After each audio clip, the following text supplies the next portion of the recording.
Assalamualaikum warahmatullahi wabarakatuh. Selamat pagi teman-teman, semoga semuanya dalam keadaan sehat dan tetap semangat. Di pertemuan kali ini saya akan mencoba membahas tentang pelajaran geografi kelas 11 dengan materi sebaran dan pengelolaan sumber daya alam Indonesia. Mulai dari klasifikasi sumber daya alam. Semua potensi alam, baik benda mati maupun makhluk hidup yang bermanfaat bagi manusia untuk memenuhi kebutuhannya, disebut sumber daya alam. Sumber daya alam dapat diklasifikasikan berdasarkan sifat, jenis, dan potensinya. Kita bahas mulai dari jenis-jenis sumber daya alam.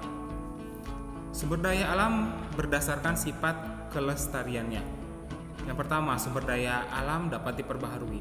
Sumber daya alam yang tidak akan habis walaupun digunakan secara terus-menerus. Contohnya, udara, angin, sinar matahari, air, tanah, dan masih banyak lagi. Yang kedua, sumber daya alam tidak dapat diperbaharui. Merupakan sumber daya yang apabila digunakan secara terus-menerus, sumber daya alam tersebut akan habis. Contohnya, minyak bumi, batu bara, timah, dan masih banyak lagi yang lainnya.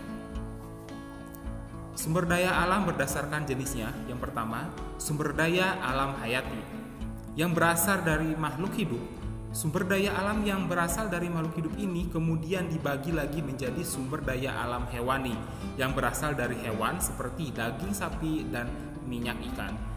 Dan sumber daya alam nabati yaitu berasal dari tanaman seperti minyak kelapa dan tumbuh-tumbuhan lainnya.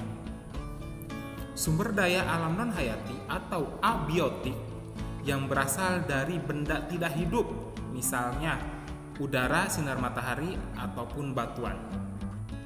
Sumber daya alam berdasarkan potensinya. Sumber daya alam adalah segala sesuatu yang berada di alam yang digunakan untuk kelangsungan hidup manusia.